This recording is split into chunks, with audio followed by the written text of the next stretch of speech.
Selamat datang dalam A Moment with God. Kiranya setiap kita menikmati momen indah bersama Tuhan melalui firman-Nya yang membawa kita mengalami sukacita dan pengharapan di dalam Kristus Yesus. Let us take a moment with God.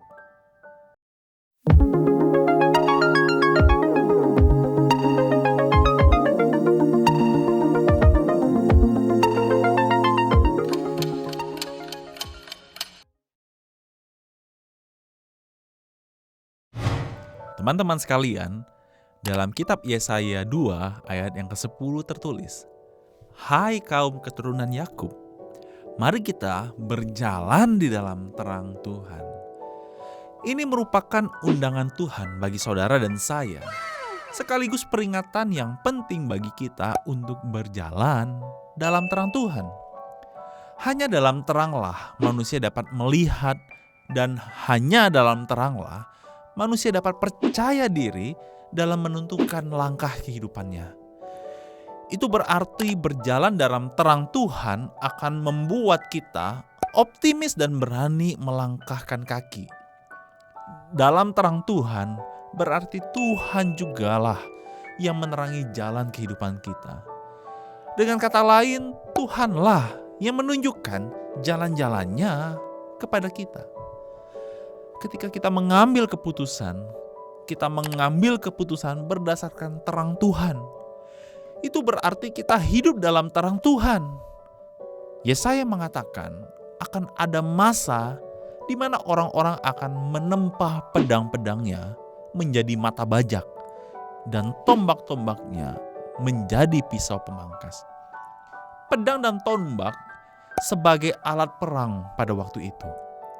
Namun teman-teman sekalian, itu tidak lagi disimpan dan dipakai di masa perang, tetapi itu diubah menjadi alat-alat pertanian. Mengapa demikian? Ada perubahan bentuk berdasarkan perubahan sikap manusia. Jadi dari alat perang itu menjadi alat produksi. Dari alat yang membinasakan seperti pedang, itu menjadi alat yang menumbuhkan, yang kita sebut dengan mata bajak. Dari alat pembunuh yang dituliskan tadi, seperti tombak, itu menjadi alat pemelihara, yaitu pisau pemangkas. Teman-teman sekalian, pada titik ini hidup itu tidak lagi diisi dengan keinginan untuk menghancurkan, seperti konsep perang yang tadi dikatakan. Tetapi hidup yang membangun, bukan mematikan, tetapi menghidupkan, dan bukan untuk merampas kehidupan, tetapi memberi kehidupan kepada orang di sekitar kita.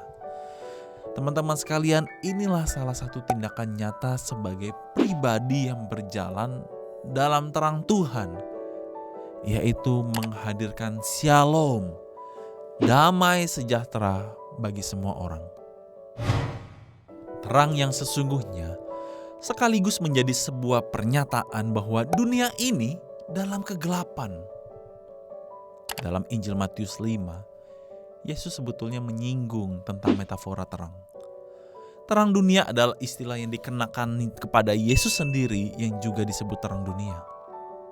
Dan menjadi sangat menarik ketika istilah ini dikenakan kepada kita, para pengikutnya. Walaupun tentu kondisinya sangat berbeda. Karena Yesus adalah terang itu sendiri. Sementara kita sebagai pengikut-pengikutnya adalah yang merefleksikan terang Kristus itu kepada dunia. Berjalan dalam terang Tuhan adalah tanggung jawab kita merefleksikan hidup sebagai terang Kristus bagi dunia ini. Ini sebuah pernyataan bahwa Allah menyelamatkan kita agar kita menjadi terang dan berjalan dalam terang Tuhan untuk menerangi dunia ini. Jika kita mengerjakan hal ini dengan baik, teman-teman sekalian, maka dunia ini akan menjadi lebih baik juga, bukan? Tuhan berkati kita sekalian.